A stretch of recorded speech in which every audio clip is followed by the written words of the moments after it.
네, 어, 지난주에 이어서 오늘 예수님의 12제자 두 번째고요. 오늘 본문 제가 한번 읽어보겠습니다. 네, 제 목소리가 잘 들리시죠? 네, 읽어볼게요. 12사도의 이름은 이러하니 베드로라 하는 시몬을 비롯하여 그의 형제 안드레와 세베대의 아들 야고보와 그의 형제 요한, 빌립과 바돌로메, 도마와 세리마테, 알페의 아들 야고보와 다데오, 가나나의 시몬 및 가룟 유다 곧 예수를 판 자라. 아멘.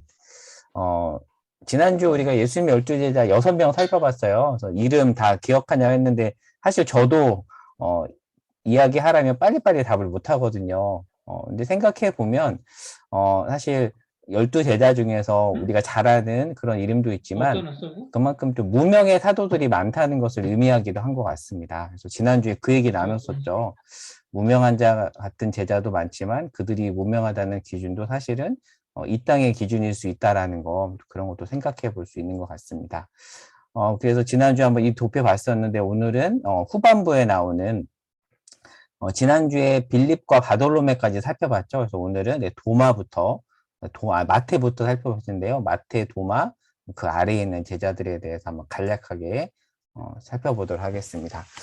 마태입니다. 근데 지난주 이렇게 그룹을 나눴었거든요. 첫 번째, 두 번째, 세 번째 그룹을 나눴었는데 두 번째 그룹에 바돌로메까지 봤잖아요. 그래서 오늘은 두 번째 그룹에 마태부터 한번 보겠습니다. 네. 마태는 잘 알겠지만 세리입니다. 세무 공무원이었는데요. 세리에 대해서 좀 이해하려면 그 당시 좀 어떤 상황을 살펴봐야 되는데 데헤롯이 죽고 나서 그 팔레스타인 땅을 안디바와 아켈라오하고 빌립 2세가 분할 통치를 해요. 근데 로마가 세금을 징수하는데 남쪽 지방은 직접 징수를 하지만 북쪽 지방은 안디바, 보통 안티파스라고 하죠. 세례 요한을 죽였던 그 안티파스를 통해서 간접 징수를 합니다. 그러니까 중간에 일종의 뭐 에이전트 같은 식으로, 그런 식으로 이제 로마가 안디바를 세워놓은 건데, 근데 이 안디바는 누구를 통해서 세금을 걷냐면 세리를 통해서 세금을 걷었죠. 근데 이제 보통 이 세리들은 부과된 것 외를 더 거둡니다. 예를 들어서 세금이 10만 원이라면 세리들이 15만 원을 걷어서 이제 5만 원은 자기들이 갖는 식으로 부를 축적하죠. 대표적인 그런 예가 삭개오죠. 삭개오에 대한 얘기가 성경에 나오는데, 그러다 보니까 사실 세리에 대한 평판은 굉장히 좋지 않았습니다. 어느 정도였냐면 랍비들이 유대인은 절대 가져서는 안 되는 직업으로 매춘부와 세리를 꼽았을 정도였고요. 그리고 가족으로부터 철저히 외면을 당했고 회당 출입조차 되지 않았습니다. 그리고 이제 사람들은 세리의 집과 혼인하려고도 하지 않았습니다. 근데 보통 이제 세리 중에서는 직접 세금을 거들어 다니는 세리와 세관에 앉아서 관세를 부여하는 세리 두 부류를 나눴는데, 복음서에 따르면 마태는 후자였던 것으로 보여요. 이렇게 본다면 사실, 로마 치하에서 유대인들 입장에서는 매국노 중에 매국노이죠. 자, 그런데 예수님께서, 이 세관에 앉아있는 레이라고도 하고 마태라고도 하잖아요. 근데 그 사람을 부르죠. 사실 당시 통념으로는 세리는 배제 대상이었는데, 그 배제 대상인 그 대상을 예수님은 배제하지 않고 초대하시죠. 마테라는 이름과 레이라는 이름, 이렇게 두 개가 있습니다.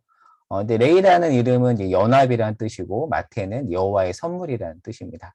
자, 근데 이 문맹률이 높은 사회에서 세리였기 때문에 필사기술이 뛰어났던 것 같아요. 그래서 문맹은 아니었던 것으로 보이는데 그런 마테를 하나님께서 이렇게 도구로 사용하셔서 나중에 마태복음 기자가 되죠. 그래서 마태복음은 유대인 대상으로 쓴 책인데 어떤 이런 마태의 어떤 장점들을 하나님께서 이렇게 활용하시는 것을 또 볼 수가 있습니다. 성경에 나온 얘기는 아니지만 이제 마태가 이후에 어떻게 됐을까에 대해서도 이렇게 성경에서 성경 이외의 자료를 통해서 이렇게 볼 수 있는데요. 이따가 이제 마태의 순교에 대해서 보겠는데 그 전에 보면 이제 마태가 마태복음을 기록했다라는 파피아스의 증언이 있고 보통 사복음서 중에서 마가복음을 제일 먼저 썼다라고 하거든요. 그래서 마태가 마가복음을 토대로 마태복음을 썼을 것이다. 이제 그 내용을 제가 여기다가 적어 놓은 겁니다. 그래서 그냥 간략하게 그렇다 정도만 짚고 넘어가 볼게요. 마태가 자신의 그 부르심 받는 장면을 마태복음 9장에서 기술을 하는데, 희한하게도, 마치 남의 이야기 하듯이 이야기를 해요. 그러니까 자기 이야기 하듯이 하지 않고 살짝 집어넣는데, 자, 그런데 자신의 어떤 부끄러운 과거인 그 세리와 관련된 내용은 과감하게 집어넣습니다. 만약에 제가 마태였다면 자기의 부끄러운 과거는 쓰지 않았을 것 같은데 마태는 왜 썼을까? 아마도 이제 죄인에서 부름받은 간격이 그만큼 커서이지 않았을까? 이제 그런 생각을 좀 해볼 수 있겠죠. 사실 우리는 예수 안에서 이렇게 부끄러움을 자랑할 수 있는 존재라고 이렇게 이야기할 수 있습니다. 전승에 따르면 유대에서 전도하다가 동방으로 갔고 이후에 에티오피아로 갔대요. 그래서 에티오피아에서 순교했다라는 기록이 있습니다. 그래서 에티오피아가 이제 동방 정교회 계열의 에티오피아 정교회를 믿는 나라잖아요. 그래서 이제 이렇게 흘러왔을 것이다. 보통 학자들이 보더라고요. 유명한 화가인 까라바조가 그린 마태의 순교 그림인데요. 이게 좀 여담인데 신기한 게 뭐냐면 이 까라바조가 자기 얼굴을 이렇게 집어넣습니다. 이 얼굴이 까라바조의 얼굴이라고요. 실제로 까라바조는 이렇게 싸움, 살인, 도피 뭐 이런 좀 방탕했던 삶을 살았던 사람이라고 해요. 이제 그런 어떤 자신의 이야기와 마태를 이렇게 결부시켜서 그림으로 그렸던 것 같습니다. 그래서 마태에 대해서 아마 간략하게 봤고요. 그 다음에 도마입니다. 도마 하면 우리가 의심 많은 도마라고 하잖아요. 근데 도마에게는 디두모라는 별칭이 있었습니다. 근데 그가 이렇게 부름받는 장면은 성경에 기록되지 않았고요. 이제 도마가 예수님과 제자들에게 하는 이야기가 요한복음에 이렇게 기술되어 있고요. 그리고 요한복음 14장에서도 또 도마가 하는 이야기 이가 나와 있습니다. 한번 나중에 요한복음 묵상하니까 요한복음 11장과 14장에서 도마가 어떤 이야기 하는지 한번 나중에 좀 자세히 살펴보면 좋을 것 같고요. 도마하면 딱 떠오르는 게 그거죠. 부활하신 예수님을 만났을 때 뭐라고 이야기하죠? 이렇게 손에나 못자국을 봐야 내가 믿겠다라는 말을 하잖아요. 그래서 보통은 우리가 도마를 의심 많은 도마라고 이야기합니다. 네. 그래서 도마하면 이렇게 생각나는 게 다우팅 토마스라는 이제 그런 단어까지 나왔는데 이 단어 자체가 그래서 이렇게 의심 많은 사람, 증거가 없으면 믿지 않는 사람이라는 뜻의 관용구로 쓰일 정도로 우리는 보통 도마하면 의심 많은 도마라고 이야기를 하죠. 그런데 또 다르게 본다면 사실 도마는 의심 많은 사람일 수도 있지만 어떻게 보면 솔직한 도마라고도 볼 수 있을 것 같아요. 이것도 까라바조가 그린 그림인데 이런 게 보이죠. 예수님이 그대로 이렇게 보여줘요. 그래, 이렇게 보여주시죠. 친절하게 또 이렇게 안내하는, 책망하지 않는 예수님의 모습을 여기서 엿볼 수 있습니다. 더 놀라운 건 도마의 의심에 대한 예수님의 반응. 이렇게 믿음이 없다고 책망하지 않으시고 직접 찾아오셔서 평강을 전하고 이렇게 말씀을 하세요. 네 손가락을 이리 내밀어 내 손을 보고 내 손을 내밀어 내 옆구리에 넣어보라. 그리하여 믿음 없는 자가 되지 말고 믿는 자라고 하죠. 그리고 나서 도마가 놀라운 신앙 고백을 합니다. 유명한 도마의 고백이죠. 나의 주님이시요 나의 하나님이시다라는 그런 고백을 합니다. 그 이후에 부활하신 예수님이 찾아오신 현장에 함께 있었고 예수님의 승천을 목격을 합니다. 도마하면 우리가 아는 얘기가 뭐냐면 도마가 인도에 가서 복음을 전했다고 하잖아요. 그래서 인도 첸나이에 가면 이렇게 성 도마 대성당이 있습니다. 그래서 전승에 따르면 또 이런 얘기도 있습니다. 이란 북부의 파르티안에 가서 복음을 전했다라는 이제 그런 내용도 있습니다. 그래서 여기까지 해서 이렇게 이 그룹에 있는 마태하고 도마에 대해서 살펴봤고요. 마지막 이제 3그룹, 세 번째 그룹에 있는 인물을 살펴보겠습니다. 그런데 이 세 번째 그룹에 있는 제자들은 정말 무명한 제자들입니다. 우리가 딱 이름을 들었을 때 낯설 정도로 그래서 이렇게 적어놨잖아요. 이제 1그룹은 정말 유명한 자들인데 3그룹은 그렇지 않다는 내용을 여기다가 적어놨습니다. 또 명색이 예수님의 12제자인데 이 사람들이 예수님의 제자라고 하면 이렇게 모르고 낯설어할 정도로 무명한 제자들입니다. 찬찬히 살펴볼게요. 세 그룹의 첫 번째 제자는 알페오의 아들 야고보입니다. 그러니까 성경에 야고보가 총 4명 나오거든요. 첫 번째가 그 유명한 세베대의 아들 야고보죠. 사도 요한의 형제인 보통 그 야고보를 큰 야고보라고 하고요. 두 번째가 여기 3그룹에 있는 작은 야고보고 그리고 세 번째가 야고보서의 저자이자 예수님의 친동생인 야고보입니다. 이 야고보는 예수님을 믿지 않았다가 고린도전서 15장 7절에 따르면 부활하신 예수님을 만나고 회심했던 것으로 보입니다. 그리고 이후에 초대교회의 기둥이 되죠. 그리고 이제 네 번째 누구냐면 12제자 중에 또 한 명인 가룟옷 아닌 유다가 있습니다. 보통 다데오라고도 하는데 그의 아버지가 야고보라고 이야기해요. 근데 이 야고보에 대한 기록은 이것밖에 없습니다. 사실 거의 모르죠. 근데 이제 지금 살펴볼 제자는 바로 두 번째 있는 작은 야고보입니다. 이 작은 야고보에 대해서 마가복음 15장 40절에 보면 이렇게 표현이 있어요. 작은 야고보라고 이렇게 표현이 되어 있습니다. 그리고 마태복음과 마가복음, 누가복음, 사도행전에도 이렇게 알페오의 아들 야고보라는 언급이 있습니다. 그런데 사실 그 이외에는 이 작은 야고보에 대한 기록은 거의 없습니다. 자, 그런데 이제 이 야고보에 대한 직접적인 기록 말고 그의 부모에 대한 기록이 조금 성경에 나오는데, 예수님께서 죽으셨을 때 이렇게 무덤 옆을 지킨 세 명의 여인이 있잖아요. 이제 한 명이 막달라 마리아고 또 다른 한 명이 살로메. 이제 이 살로메는 세베대의 아들인 야고보와 요한의 엄마죠. 그 자리 달라고 요구했던 그 엄마. 그리고 마지막으로 한 명이 알페오의 아들 야고보의 어머니 마리아입니다. 그래서 마가복음에 보면 이렇게 나오거든요. 작은 야고보와 요새의 어머니 마리아라고 이렇게 기술되어 있습니다. 그리고 마태복음과 요한복음에도 이렇게 기록이 되어 있는데, 여기 보시면 병행 구절이잖아요. 마태복음에는 야고보와 요셉의 어머니 마리아라고 되어 있는데, 요한복음에는 글로바의 아내 마리아라고 되어 있습니다. 글로바 하면 딱 떠오르는 게 뭐죠? 그 엠마오로 가는 두 제자 중에 한 명. 그래서 이 야고보의 아버지가 바로 그 엠마오로 가던 두 제자 중에 한 명인 글로바일 수도 있다라는 걸 추정을 하기도 합니다. 그냥 이렇게 참고로 알면 좋을 것 같아요. 제가 적어놨죠. 작은 야고보의 아버지 알페오를 엠마오로 가던 제자인 글로바와 동일 인물로 보기도 합니다. 왜냐하면 누가복음 24장에서는 엠마오로 가는 두 제자 중에 한 명을 글로바라고 언급하기 때문에, 물론 같은 이름을 가진 사람이 하도 많으니까 아닐 수도 있어요. 아닐 수도 있지만 근데 그러지 않을까 뭐 그렇게 추측을 하기도 합니다. 전승에 따르면 블레셋과 이집트에서 복음을 전하다가 이집트에서 망치에 맞아 순교했다라고 이야기해요. 근데 그 외의 기록은 없기 때문에 찬송가 323장의 고백처럼 이름 없이 빛도 없이 주님의 길을 간, 세상의 관점에서는 작은 자이지만 오타네요. 하늘에서는 가장 큰 사도이다. 이렇게도 좀 평가해 볼 수 있을 것 같습니다. 그래서 이 작은 야고보 순교에 관한 그림입니다.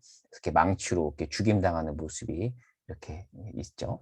자, 그리고 또 다른 인물이 바로 다데오입니다. 다데오. 그래서 성경에서는 가룟옷 아닌 유다라고 하죠. 그래서 가룟 유다와 구분하기 위해서 이렇게 표현을 합니다. 마태복음과 마가복음에서는 야고보의 아들 유다로, 요한복음에서는 가룟옷 아닌 유다라고 하는데, 이 가룟 유다 때문에 카톨릭에서는 세례명으로 쓸 때 다데오로 쓴다고 합니다. 그래서 고대 사본에서는 레베오라고 불렀다고 이야기하고 있고요.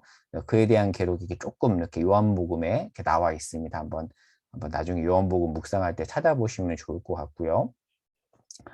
예수님께 질문을 하자 예수님이 요한복음 14장에서 이렇게 대답하시는 내용도 있습니다. 그래서 예수님과 다데오의 이렇게 대화 장면을 요한복음에서 볼 수가 있고요.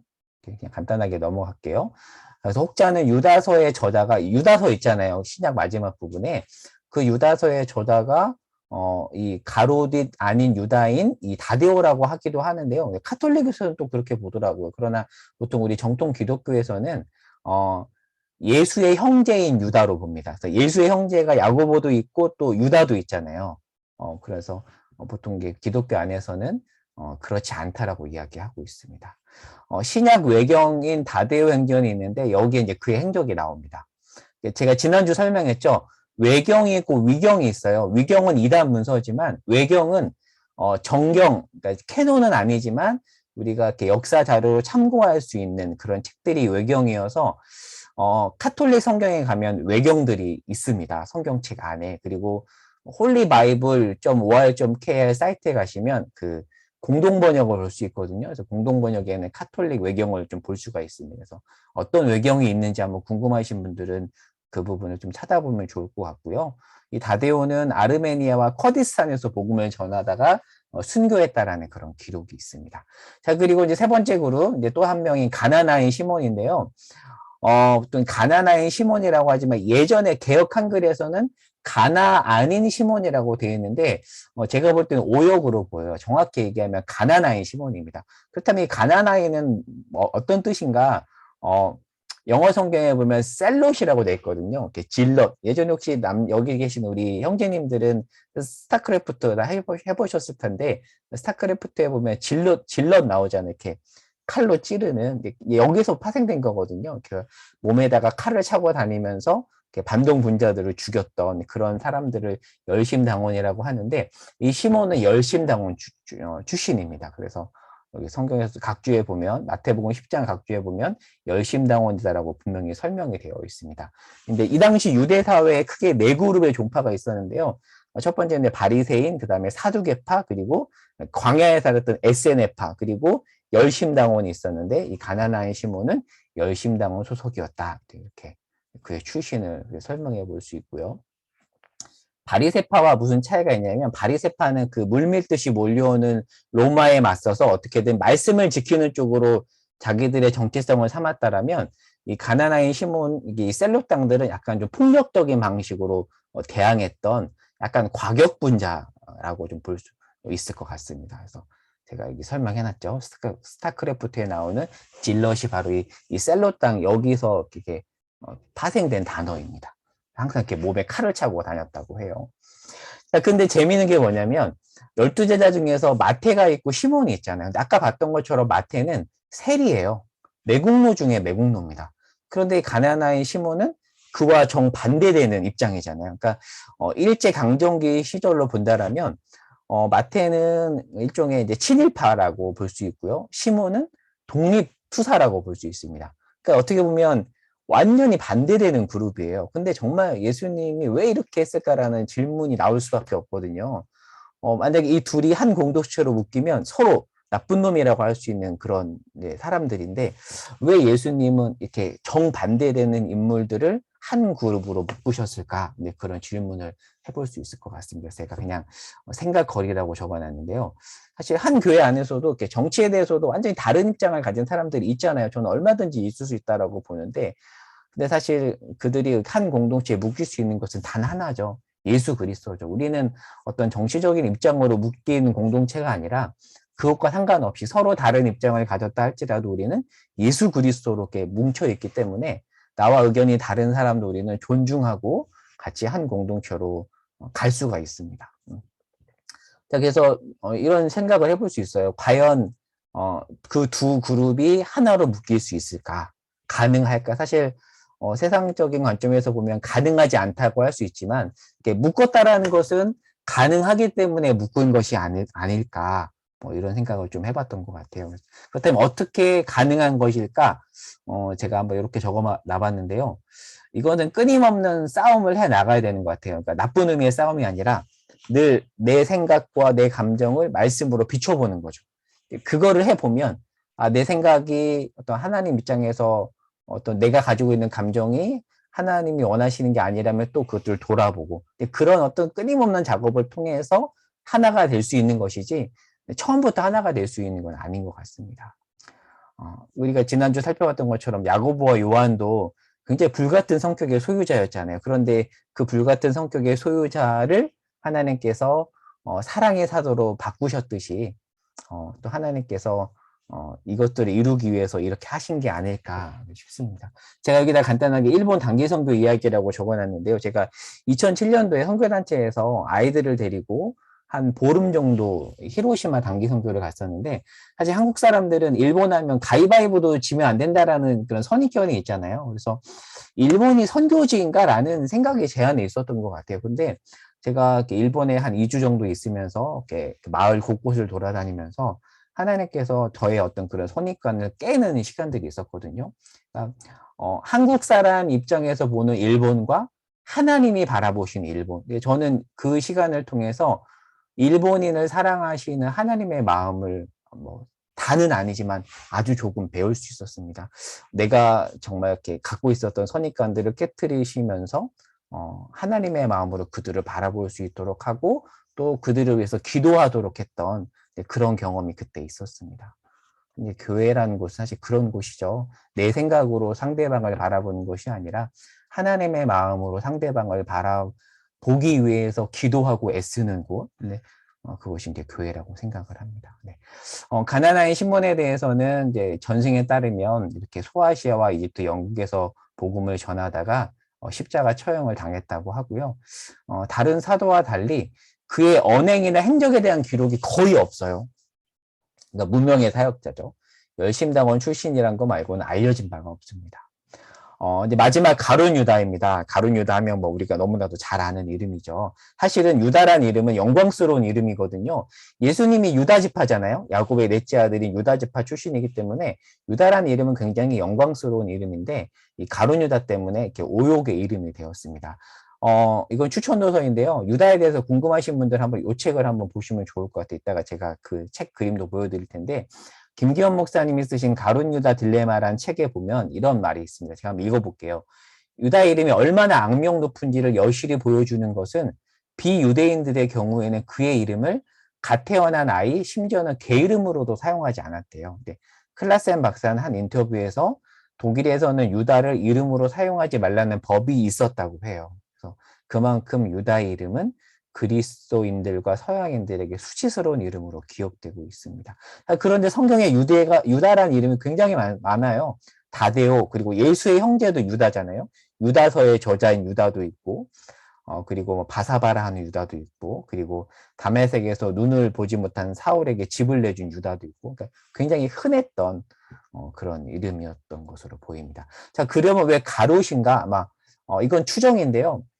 이 가롯이라는 지역이 아마도 여호수아에서 나오는 그리옷일 것이다. 오늘날 네게부 지역의 텔 퀴리옷이래요. 그래서 예루살렘으로부터 한 30마일 정도 떨어져 있는 곳인데 거기 출신이기 때문에 가룟 유다로 불리지 않았을까 이렇게 좀 학자들이 추정하는 것 같습니다. 예수님을 팔아 넘겼던 사람인 거죠. 사실 예수님은 그에게 돌이킬 기회를 주셨지만 결국에는 돌이키지 않죠. 원래는 돈깨를 맡았던 자였습니다. 그러니까 일종의 뭐 회계죠, 회계의 역할을 맡았던 사람이기 때문에 어찌 보면 예수님이 신임했던 걸 수도 있고 어찌 보면 중책을 줬기 때문에 기회를 더 준 것이 아닐까 좀 이런 생각도 해볼 수 있을 것 같습니다. 참고로 말씀드리면 그 댄 브라운 있잖아요. 그 다빈치 코드 소설 쓴 댄 브라운의 소설을 바탕으로 만든 영화인 이 다빈치 코드에 보면 유다복음이라는 책을 인용을 하는데요. 이 유다복음은 이단 문서인 위경입니다. 외경이 아니라 위경입니다. 이렇게 유다를 굉장히 이렇게 칭송하는 오히려 이렇게 육체라는 감옥에 갇혀 있는 예수를 풀어주는 위인이다 뭐 이런 식으로 이야기하거든요. 그래서 예전에 중등부 고등부 할 때 이 책 보고 약간 이렇게 교회에 대해서 회의적인 아이들 때문에 고민하는 부모님들을 좀 많이 만났던 것 같아요. 그래서 한번 좀 이 내용을 가지고도 한번 다뤘던 기억이 있는데 이런 내용이다 정도 참고로 알면 좋을 것 같고요. 유다에 대해서 더 궁금하신 분들이 있다면 김기현 목사님의 이 책을 추천드립니다. 굉장히 잘 쓴 책이에요. 가룟 유다 딜레마랑 이 책에 한 자리에서 읽으면 뭐 몇 시간 만에 읽을 수 있는 책인데 한번 추천도서로 추천을 드리고요. 이제 마지막입니다. 가룟 유다가 죽고 유다의 자리를 채우죠. 그 사건이 사도행전 1, 2장에 나와 있는데 지난주 살펴봤던 것처럼 큰 야고보가 죽고 나서는 빈자리를 채우지 않지만 가룟 유다의 자리는 채우죠. 예수님이 죽으시고 부활하신 이후에 40일 동안 제자들에게 나타나시고 승천하고 그리고 열흘이 지나서 성령이 강림하잖아요. 근데 바로 그때 그 10일 기간에 유다의 자리를 채웁니다. 자, 그래서 이제 순서를 따르는데 베드로가 나서죠. 구약 말씀에 따라서 유다의 직분을 누군가가 취해야 된다고 하면서 두 가지 조건을 내세웁니다. 이제 새로운 사도를 세워야 되는데 첫 번째 조건, 예수께서 육신의 몸을 입고 사역할 때 우리와 함께 다니던 자여야 된다. 첫 번째. 그리고 두 번째는 부활을 목격한 자여야 된다. 그래서 이 두 조건을 내걸었더니 거기에 해당하는 후보가 두 명이 나오죠. 사도행전 1장과 2장에 나오는 내용이에요. 첫 번째는 바사바라고도 하고 오타네요. 바사바라고도 하고 별명은 유수도인 요셉이 있었고 그다음에 마띠아가 있습니다. 자, 근데 이 둘 중에 누가 뽑히죠? 마띠아가 뽑힙니다. 자, 근데 자세히 읽어보면 재미있는 게 뭐냐면 성경이 이 바사바라는 인물에 대해서 조금 자세히 기술을 합니다. 그런데 마띠아에 대해서는 거의 기술하지 않아요. 거의 기술하지 않습니다. 그래서 이렇게 적어놨죠. 그의 이름 외에는 어떤 정보가 없습니다. 자, 그래서 두 명이 이제 제비를 뽑습니다. 자, 만약 여러분이 둘 중에 한 명이라면 어땠을 것 같나요? 안 뽑히면 서운하잖아요. 사실 그렇잖아요. 근데 제비 뽑기를 통해서 뽑는데 마띠아가 뽑히고 어떻게 본다면 요셉은 떨어진 거예요.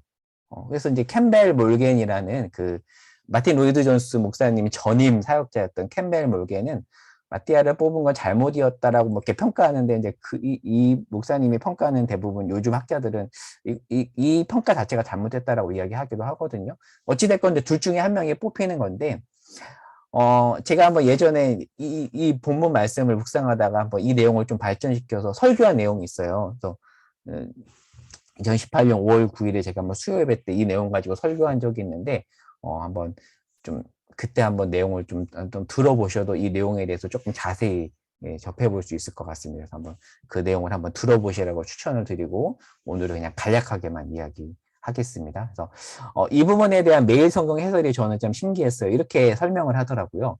공동체에서 예수를 따르고 부활을 목격한 기준에 부합한 유명인과 무명인이 있었는데 무명인이 세워졌다. 유명인은 누구죠? 바사바죠. 근데 마띠아는 무명인이었습니다. 당연히 응당 유명인이 뽑혀야 될 것 같은데 특이하게도 무명인이 뽑히죠. 그러니까 요셉에 관한 기록이 상대적으로 많이 나왔다는 것은 그가 마띠아보다 유명하다는 것을 보여준다. 그런데 왜 요셉이 떨어진 걸까? 그리고 왜 누가는 사도행전의 저자인 누가는 왜 이 내용을 굳이 적은 걸까? 이렇게 한 문장으로 적어봤어요. 유명과 무명이 직분을 세우는 기준이 되지 않는다. 그리고 유명인이 세워지지 않는 점이 이 당시 초대교회에서는 그렇게 이상한 일이 아니었던 것으로 보여요. 이렇게 떨어져도 그게 어떤 오늘날 관점에서 보면 떨어지면 서운할 수 있는데 이렇게 떨어졌다고 해서 결국 서운하지 않는 그게 또 초대교회의 전반적인 분위기이지 않았을까 이렇게 추정해 볼 수 있습니다. 그리고 이 마띠아에 대한 기록은 성경 어디에도 없어요. 이렇게 선출되었다라고 하고 그에 대한 기록이 없습니다. 이게 무명인인 거죠. 그러니까 정말 알려지지 않는 그래서 어떤 사람에게 마띠아가 누구냐라고 하면 이렇게 모를 수도 있는 그런 존재입니다. 그런데 12사도 중에 한 명으로 마지막으로 이렇게 들어가게 되죠. 유세비우스에 따르면 이렇게 전도하다 돌에 맞아 순교했대요. 그는 분명 증인의 삶을 살아갔던 거죠. 하지만 성경은 그의 이야기를 적지 않습니다. 마치 작은 야고보와 시몬처럼 가난한 시몬처럼 말이죠. 드러나지 않지만 증인의 삶을 감당한 자들입니다. 그래서 이들은 이름도 없이 빛도 없이 그러니까 하나님이 그런 것 같아요. 뭐 이렇게 드러나는 게 잘못됐다는 건 결코 아닌 것 같아요. 어떤 사람은 드러나게 부르시고 어떤 사람은 드러나지 않게 부르신 것 같아요. 베드로, 야고보, 요한은 드러나게 부르셨고 그리고 이런 자들은 또 드러나지 않게 부르셨는데 그게 중요한 게 아니다. 드러나고 안 드러나고가 중요한 게 아니라는 것을 이 내용들이 좀 우리에게 말씀해 주는 것 같아요. 이렇게 이름도 없이 빛도 없이 드러나고 안 드러나고에 상관없이 자신의 일을 감당했던 자들입니다.